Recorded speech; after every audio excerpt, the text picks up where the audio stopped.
En ce mois d'avril 1792, la France vient de s'engager dans une guerre contre l'Empire d'Autriche-Hongrie qui va durer de nombreuses années. C'est Louis XVI qui a obtenu que la France déclare la guerre à François II d'Autriche, le neveu de la reine Marie-Antoinette. En réalité, le roi espère que la France révolutionnaire sera battue pour restaurer dans le pays son pouvoir de monarque absolu. Les députés connaissent le double jeu du roi. Mais dans un calcul qui va s'avérer dévastateur, les parlementaires votent quand même pour la guerre, persuadés naïvement qu'une victoire contre l'Autriche et la Prusse renforcera la Révolution. Le pays, lui, est soudainement figé dans la peur. Seul Jean-Jean, dans l'insouciance de sa jeunesse, rêve encore d'héroïsme. Le fils de Gabriel est un enfant de cette révolution, qu'il n'imagine que victorieuse. Tiens, regarde, c'est Ferdinand. Tu sais qu'il a 5 enfants, Ferdinand. T'as vu ce qu'ils m'ont donné? T'es content? Tu veux que je te la mette? Oui. Ils sont en train de partir.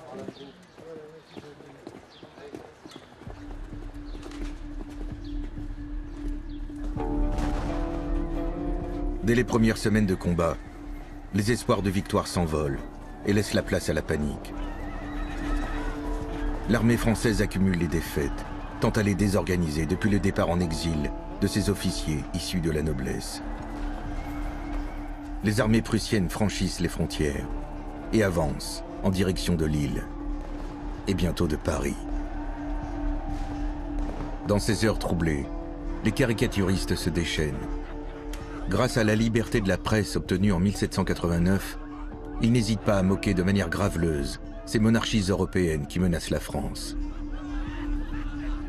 Ils dénoncent violemment le pape, adversaire de la Révolution. Surtout, ils multiplient les caricatures humiliantes du roi et de la reine.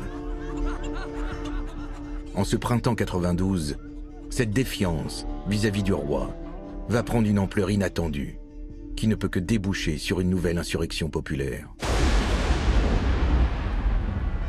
Et un premier coup de semonce éclate le 20 juin 1792, lorsque les sections des quartiers Saint-Antoine et Saint-Marcel s'organisent pour envahir pacifiquement l'Assemblée nationale, réunie au Palais des Tuileries. Ah bah, le 20 juin, ça restera pour moi un des plus beaux souvenirs. Avec ceux du Faubourg Saint-Antoine, on a envahi la salle du manège, là où est l'Assemblée nationale. C'était une sacrée farandole, avec tambour. On a lancé un ultimatum. Un ultimatum à ces députés trouillards. Ce qu'on voulait, c'était pourtant très clair. On a demandé la destitution du roi, qui nous avait trahis. L'ouverture de la garde nationale aux citoyens soi-disant passifs, comme il disait. Et l'élection d'une convention nationale pour remplacer cette assemblée de bons à rien. Mais les députés ont rien voulu savoir, évidemment. Alors on a investi le palais royal. On a même obligé Louis à porter le bonnet phrygien. Je peux dire qu'on leur affiche une sacrée trouille à tous ces lâches qui nous envoient mourir à la guerre. Aux Tuileries, après la salle de l'Assemblée, le peuple ose ce qu'il n'a jamais osé. Il envahit le palais royal. Une fois à l'intérieur du palais, les manifestants prennent le dessus sur les soldats et parviennent jusqu'au roi.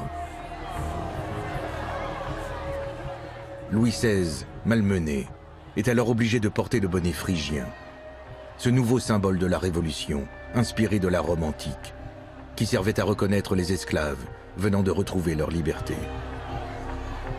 Ce jour-là, dans les salons du Palais Royal, un nouveau personnage surgit avec éclat sur la scène politique parisienne. Le sans-culotte, ce militant des sections, artisan ou boutiquier, qui porte le pantalon à la place de la culotte de la noblesse. Un personnage, bonnet rouge vissé sur la tête et arme à la main, qui vient de prendre pour la première fois l'ascendant sur son roi. Mais ce 20 juin 1792, Louis XVI n'a pas encore compris que cette violente intrusion n'est qu'un avertissement. Car ils sont nombreux, ceux qui veulent poursuivre la Révolution. Comme le journaliste Jean-Paul Marat. Ceux que j'appelle les heureux du siècle tous ceux qui vivent de l'argent public, les citoyens frileux, tout cela ne redoute qu'une chose, les émeutes populaires. Car comme elles bouleversent l'ordre des choses, les émeutes menacent leurs privilèges. Donc, il voudrait que le peuple prenne pas trop conscience de sa misère. Mais face à la tyrannie, le peuple se soulève toujours. Quelques semaines plus tard, en juillet 1792, la tension dans Paris est à son paroxysme. On brûle de rage les symboles de l'Ancien Régime, pendant que les défaites militaires se succèdent. L'Assemblée nationale proclame officiellement la patrie en danger. Et des milliers de volontaires se pressent pour signer leur engagement à défendre le pays. Et pour sauver Paris, l'Assemblée doit en appeler à des volontaires de toutes les provinces du royaume. Des volontaires qui, à peine arrivés dans la capitale, rajoutent à la confusion.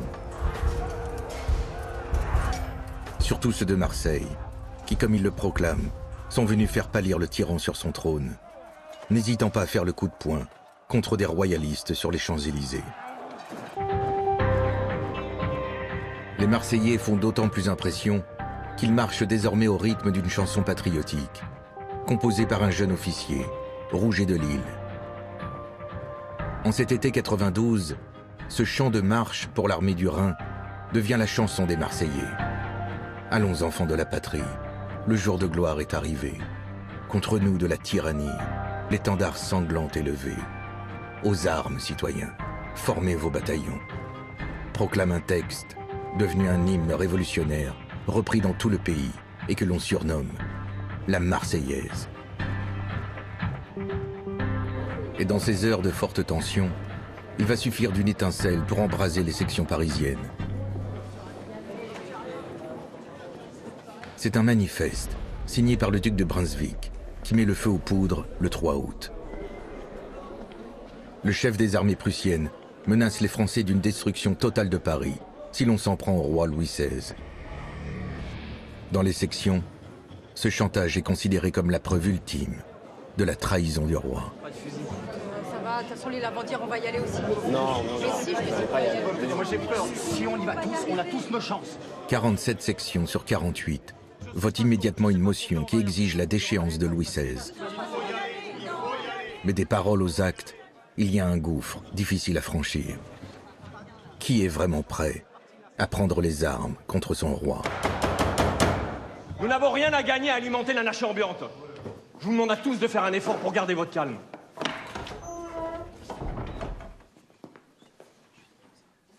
Ah d'accord. Je suis le représentant des 15-20 et je suis venu vous dire qu'on a voté l'insurrection. Dans la section des Gobelins, qui accueille des volontaires de Bretagne, son chef, Juste Coupigny, doit maintenant trancher, puisque la section du faubourg Saint-Antoine, dite des 15-20, a décidé de marcher sur les Tuileries. En tant que chef de ce district, nous comprenons votre décision. Mais le bataillon restera dans son quartier. Attends un peu. En tant que capitaine du bataillon, moi je vous informe que mes hommes veulent se rendre aux Tuileries. Attendez. Depuis quand un capitaine décide pour la section? Quelle importance quand la patrie est en danger et que le roi nous a trahis. Hein, la section, elle a voté sa déchéance. Oui. Alors il est temps de passer aux actes.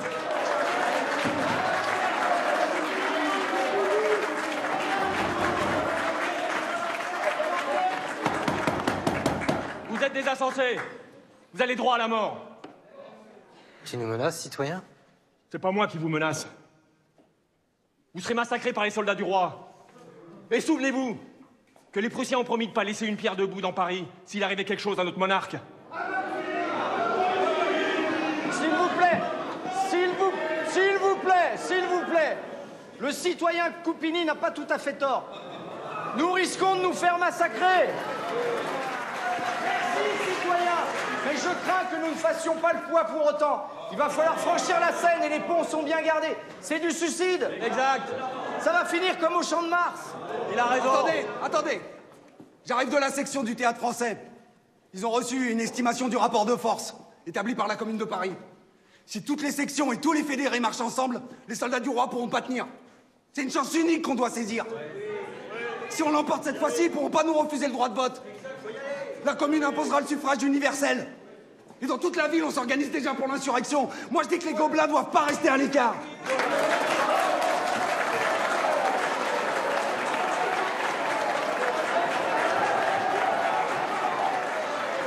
La liberté ou la mort! En quelques jours, une coordination secrète qui visait la prise du pouvoir dans la ville est mise en place entre les sections parisiennes. Et le 10 août 1792, à la première heure, sonne le tocsin de la liberté. Au petit matin, à l'hôtel de ville, la Commune de Paris, instaurée en 1789, est renversée. Elle est remplacée par une commune insurrectionnelle, dirigée par les délégués des sections. Des milliers de sans-culottes et de volontaires marseillais et bretons arrivent bientôt devant le Palais Royal.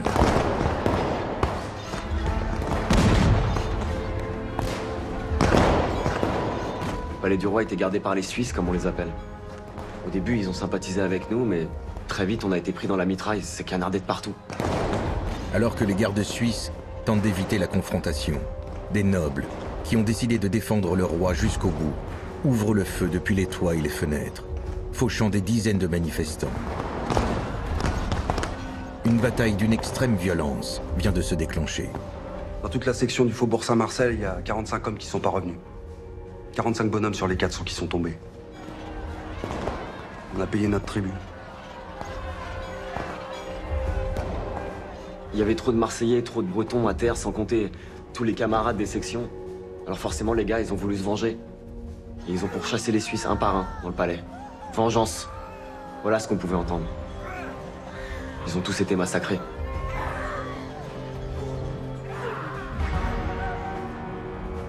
Dès le début de la fusillade, le roi et sa famille s'étaient réfugiés dans l'enceinte de l'Assemblée nationale.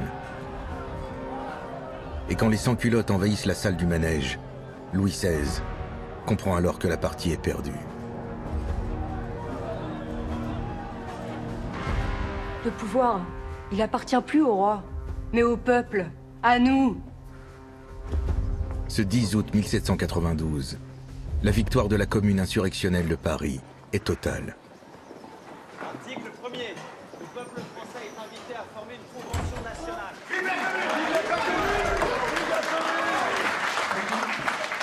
Article 2.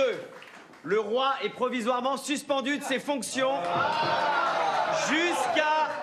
jusqu'à ce que la Convention nationale ait prononcé les mesures qu'elle croira devoir adopter. Article 3. L'Assemblée décrète qu'à l'avenir, et pour la prochaine Convention, tout citoyen étant âgé de 25 ans et vivant du produit de son travail sera admis à voter sans aucune distinction dans les assemblées primaires. Non seulement le roi est suspendu de ses fonctions, mais l'Assemblée nationale est dissoute. Et elle sera remplacée par une convention nationale, élue au suffrage universel masculin, comme le demandaient les sections de Paris. La commune parisienne, nouvel acteur politique central du pays, exige aussi et obtient la garde de Louis XVI. Le roi et sa famille sont donc transférés le 13 août dans la prison du Temple, où ils devront attendre que l'on décide de leur sort. Le lendemain, la ville fête l'emprisonnement du roi, en abattant toutes les statues de la monarchie, comme celle de Louis XIV, sur la place des Victoires. Et quelques jours plus tard, lors d'une impressionnante cérémonie devant le palais des Tuileries, le peuple de Paris célèbre sa victoire en honorant la mémoire des centaines de victimes de la journée du 10 août.